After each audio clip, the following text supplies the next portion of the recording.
Assalamualaikum warahmatullahi wabarakatuh. Nama saya Surtika Sari. Saya dari Prodi Ekonomi Pembangunan Universitas Tanjung Pura. Di sini saya akan menjelaskan sedikit tentang suku di dalam pasar modal syariah. Pengertian suku.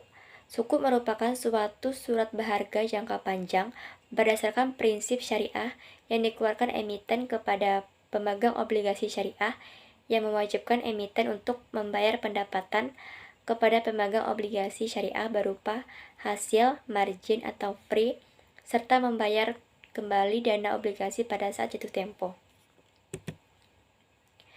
Adapun jenis-jenis suku yaitu suku ijarah, yaitu suku yang diterbitkan berdasarkan perjanjian atau akad ijar, di mana satu pihak bertindak sendiri atau melalui wakilnya menjual atau menyewakan hak dan manfaat atas suatu aset kepada pihak lain yang berdasarkan harga sewa dan periode sewa yang disepakati, tanpa diikuti dengan pemindahan kepemilikan aset itu sendiri.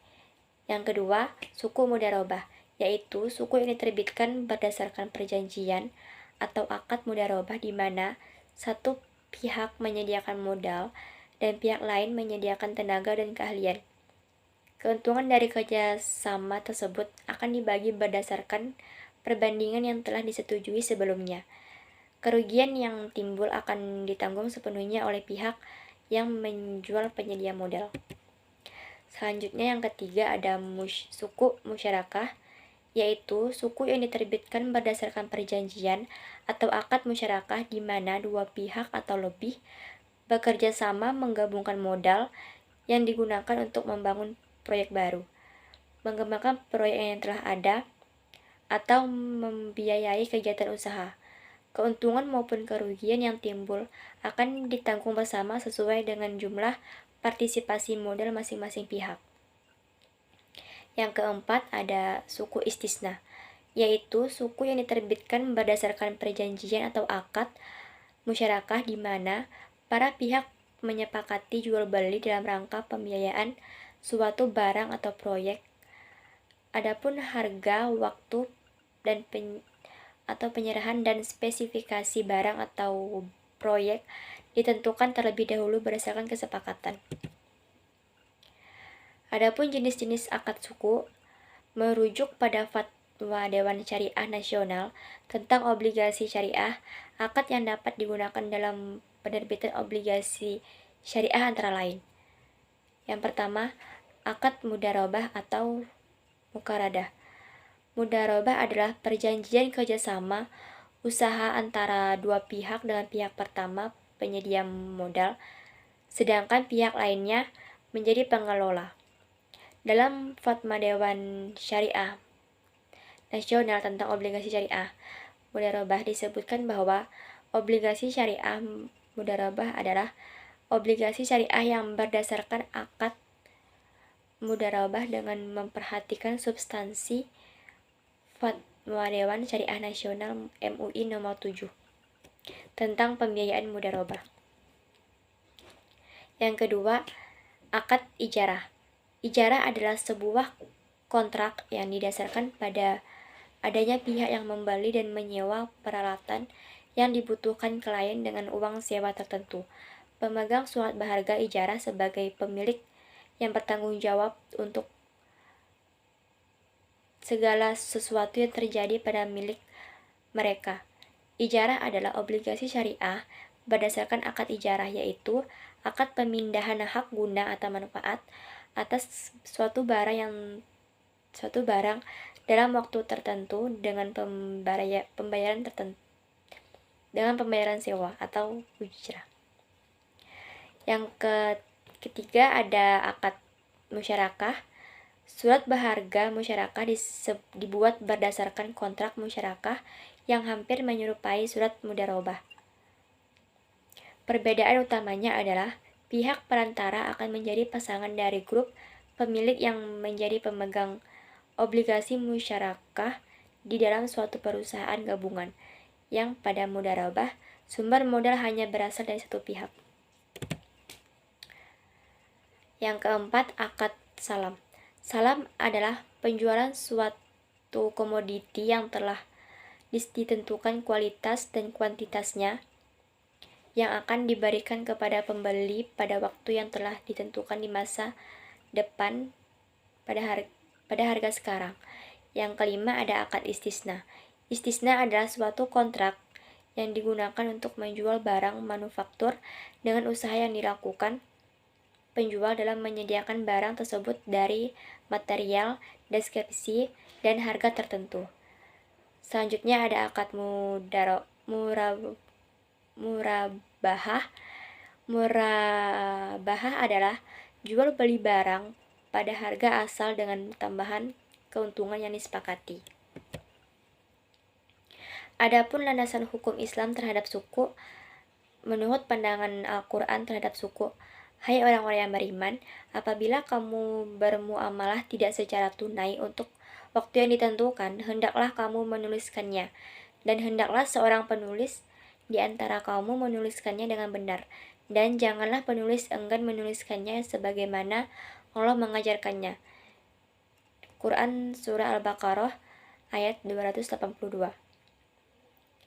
Adapun pandangan ulama fikih terhadap investasi suku yaitu Husain Sahatta menyatakan suku berdiri di atas landasan kerjasama atau musyarakah yang menandai sebuah proyek atau dapat juga dikatakan sebagai usaha investasi jangka menengah dan jangka panjang yang sesuai dengan kaidah. Dalam sistem saham di perusahaan, saham modern dan sistem unit investasi di pasar-pasar investasi. Selanjutnya, adapun potensi perkembangan suku di Indonesia. Saat ini, perkembangan suku di Indonesia serta penyerapan pasar terhadapnya sangatlah mengembirakan. Sebagai negara berpenduduk muslim di dunia, minat masyarakat dan lembaga keuangan untuk menjadikan suku sebagai bagian dari portofolio terlihat sangat signifikan. Berdasarkan emiten atau instansi yang menerbitkannya, suku dapat dibagi menjadi dua macam, yaitu suku korporasi merupakan suku yang diterbitkan oleh korporasi atau perusahaan, baik perusahaan swasta atau BUMN. Yang kedua, suku negara, yaitu suku yang dikeluarkan oleh pemerintah, dalam hal ini Kementerian Keuangan Republik Indonesia. Pihak-pihak yang terlibat dalam penerbitan suku antara lain ada emiten. Emiten adalah pihak yang melakukan penerbitan obligasi ataupun juga suku. Dalam pasal 1 angka Undang-Undang Pasar Modal, emiten didefinisikan sebagai pihak yang melakukan penawaran umum. Pendefinisian dalam undang-undang tersebut adalah dalam arti luas karena yang dimaksudkan tidak hanya mengatur dan berlaku untuk obligasi saja, tetapi juga semua pihak yang dalam kencah pasar modal. Yang kedua, penjamin emisi efek. Dalam pasal 1 angka 17 Undang-Undang Pasar Modal, penjamin emisi efek didefinisikan sebagai pihak yang membuat kontrak dengan emiten untuk melakukan penawaran umum bagi kepentingan emiten dengan atau tanpa kewajiban untuk membeli sisa efek yang tidak terjual.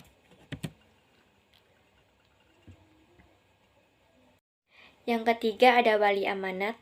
Tugas pokok wali amanat adalah bertindak mewakili dan melindungi kepentingan pemegang suku.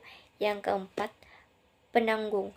Jasa penanggung diperlukan apabila suatu pihak atau perusahaan menerbitkan obligasi atau suku. Hal ini bertujuan untuk menjamin pelunasan seluruh pokok pinjaman beserta bunga untuk obligasi apabila ternyata di kemudian hari emiten tidak membayar atau prestasi. Yang kelima ada investor. Investor sebagai pihak yang menginvestasikan dananya di pasar modal dengan membeli efek yang bersifat utang seperti obligasi ataupun efek yang bersifat penyertaan seperti suku. Yang keenam ada lembaga clearing. Lembaga ini bersifat menyelesaikan semua hak-hak dan kewajiban yang timbul dari transaksi di bursa efek. Yang ketujuh ada bursa efek.